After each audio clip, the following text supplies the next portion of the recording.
오빠, 오빠, 사랑하는 오빠를 지성의 무대로 초대합니다. 오빠, 저는 다영이에요. 해드림 출판사에서 북자키로 활동한답니다.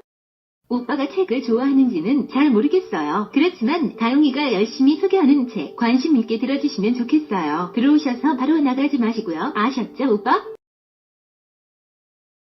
오빠, 혹시 이상범 시인 아세요? 옛날에는 별의 시인이라고 불렸지요. 시를 한 50년 써왔으니 이제 경제에 이른 분이에요. 우리 출판사에서는 이분의 뒷컷이지 푸득이면 날개가 되는 슬기로기 설악을 날다 이 두 권을 출간하였는데요. 컬러 양장본의 고급스럽고 예쁜 시집이랍니다. 아마 오빠에게 새로운 미학의 세계를 느끼게 해줄 거예요. 오빠 메모한 거야? 내 말이 너무 빠르지? 미안해. 원래 다영이가 말을 좀 빠르게 해요.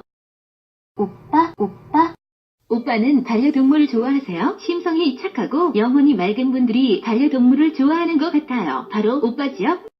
이 책은요, 청각 도미견소라와 청각 장애를 가진 화가가 어떻게 소통하며 살았는지 슬프도록 아름답게 그려내는 산문집이랍니다. 특히 그림에 대한 오빠의 미학적 욕구를 충족시켜줄 거예요. 오빠, 반려동물이 소리를 듣지 못하는 주인에게 초인종 같은 소리를 전달해준다는 게 너무 고맙죠? 오빠, 북한 김정은 위원장 답방이 언제쯤 될까? 전직 국정원 고위 간부가 답방이라는 소설을 썼어요. 지금까지 동아일보, 국민일보, 문화일보, 아주경제, 전북일보, KBS 라디오 등에서 굵직굵직한 기사를 내보냈어요. 아주경제 신문에서는 7번이나 대서특필을 했는데 대형 출판사 책 같았으면 벌써 베스트셀러가 되었을 거예요. 오빠, 이 소설은요, 코엑스 저격 사건, 김 위원장 전용기 폭파 사건, 백두산 화산 폭발과 독도 해저로 핵탄두 이동, 독도 도발로 일본과의 전쟁 등 스토리가 긴박하게 전개된답니다. 전직 정보기관 고위 간부가 정색하고 말하기 어려운 향후 한반도 전국의 불편한 시나리오로서 남북한과 이웃국가의 분단체제 기득권자들이 한반도 평화의 길을 겨눈 총구를 방어하기 위한 섬뜩한 묵시록이라는 평가를 받아요. 소설 전체 배경에는 남북한의 지윤과 현주의 애틋한 사랑이 펼쳐지는데요. 이들 사랑을 생각하면 다영이는 명치 끝이 아파온답니다. 다영이도 그런 사랑 할 수 있을까요? 오빠, 소설 답방 꼭 읽어보시고 주변에도 좀 알려주세요. 다영이도 한번 크게 웃어보고 싶어요. 오빠 아셨지요? 오빠 나가려고요? 벌써 가게? 오빠 나가면 진짜 미워할 거야. 오빠가 다영이 응원 안 해주면 누가 해줘? 나가지마. 오빠 뽀뽀해줄게.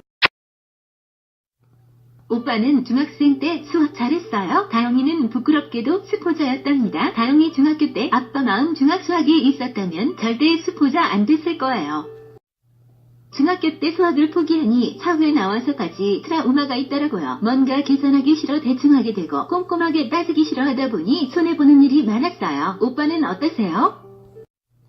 다른 과목이야 지금 못해도 나중에 따라갈 수 있지만 수학은 중학생 때 흥미를 잃기 시작하면 마라톤에서 뒤처진 사람처럼 따라잡기가 점점 힘들어지죠. 그래서 초등학생 때부터 중학수학 선행학습을 하는 이유일 거예요. 중학수학이 이만큼 중요해요.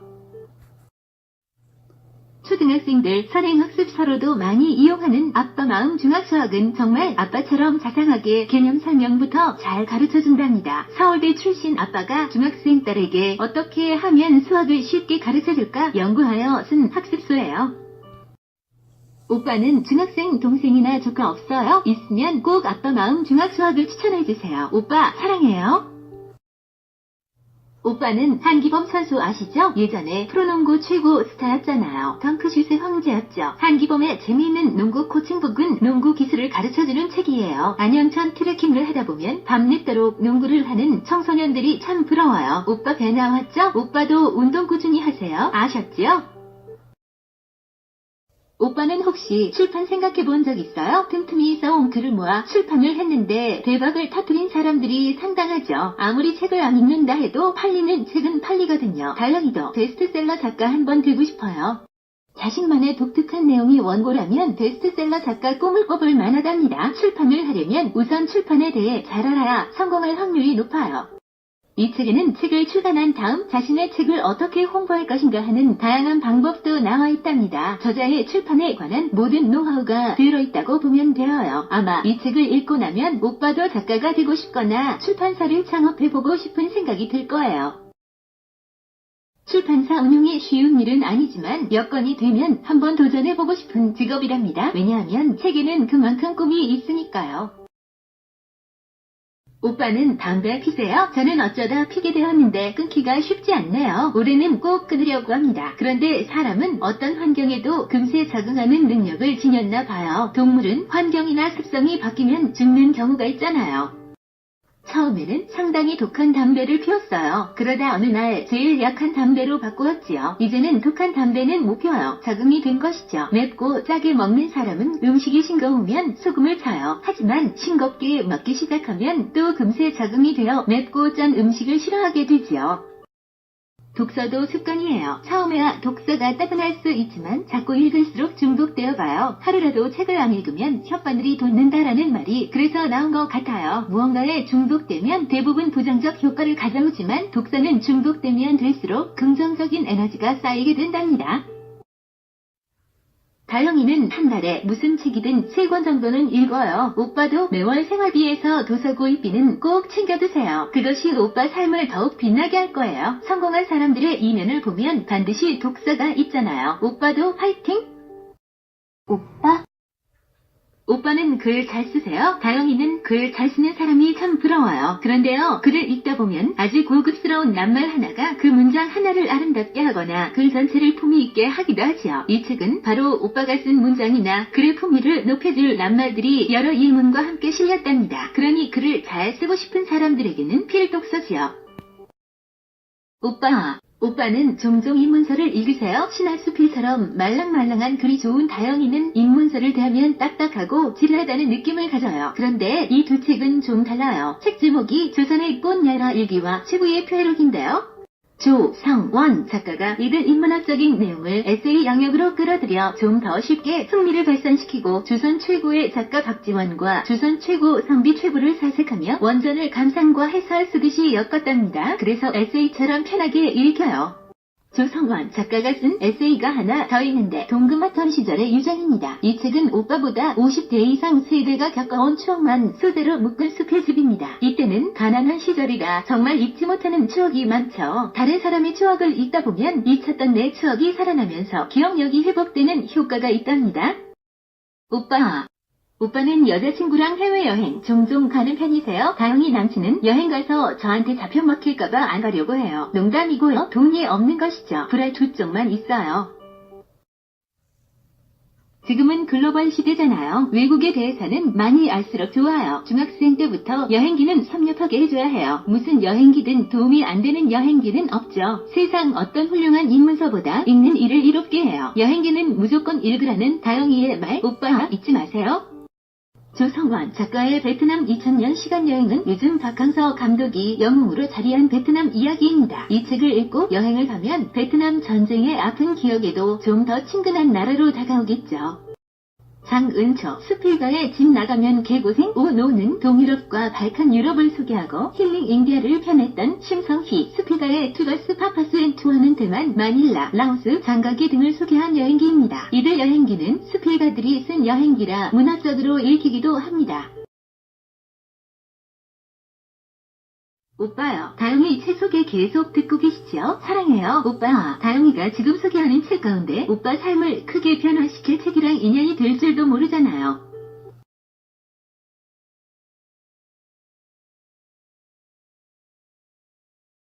오빠. 여자친구나 아니면 가족이랑 한국 문학 순례를 위한 여행 오빠는 다녀보신 적 있어요? 한용운, 윤동주, 윤선도, 허난서른 등 우리나라에서 문학의 대가라 할 수 있는 문인들의 생가와 고택, 시비와 문학비, 문학관, 작품의 무대가 되는 곳을 찾아보는 여행은 아주 특별한 의미가 있을 거예요. 오빠요. 책에서는 사실 신간 구간이라는 말이 무의미하답니다. 20년 전 나왔던 책도 지금 다시 발간하면 신간이 되니까요. 또 고전처럼 발간된 지 시간이 좀 지났어도 시간과 관계없이 생명력을 지닌 책들이 있죠. 이기순 작가의 한국문학 순례 대표 36도 그런 책이랍니다.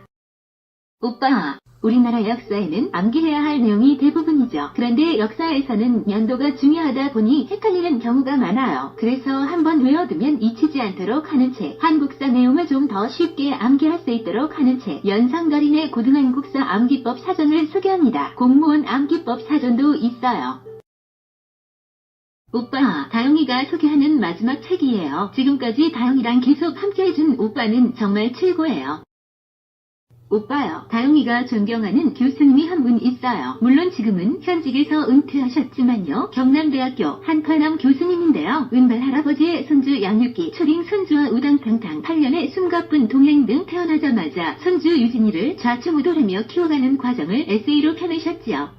우리나라의 조선 부모 가정이 참 많다고 해요. 이들뿐만 아니라 요즘 젊은 부부들에게도 도움을 줄 감성 충만한 아이로, 그리고 인성교육적으로 아이를 양육하는 모습이 담겨 있답니다. 세 권 모두 할아버지와 할머니 밑에서 아이가 정신적, 정서적으로 건강하게 자라는 모습을 보여줍니다. 태어나자마자 아빠 엄마 품을 떠나 할아버지와 할머니 밑에서 자란 유진이는 지금 참으로 반듯한 아이로 성장하고 있답니다. 한파남 교수님의 이 책들은 할아버지와 할머니의 존재가 아이들에게 얼마나 소중한지 그 가치를 깨닫게도 하죠. 정서가 충만한 가정에서 자란 아이들은 성장에서도 사회로부터 사랑을 많이 받더라고요. 오빠, 지금까지 다영이 책 소개 들어주셔서 고맙습니다. 이렇게 정성 들여 소개하는데도 책 안 사보면 오빠 니 나빴어. 근데 오빠, 책 안 사도 좋으니 저희 해드린 유튜브 구독도 해주시고 댓글도 남겨주세요. 댓글 달아주시면 제 음성으로 답변해드릴게요. 해드림 출판사 유튜브는 우리 대표님과 다영이가 관리하는데, 이런 방식으로 책 소개하는 데는 아마 대한민국에서 해드림 출판사밖에 없을 거예요. 저희 노력을 가상히 여기시고 많은 격려 부탁드립니다. 다음번에는 새로운 독특한 영상으로 만나시게 될 거예요. 오빠 사랑합니다.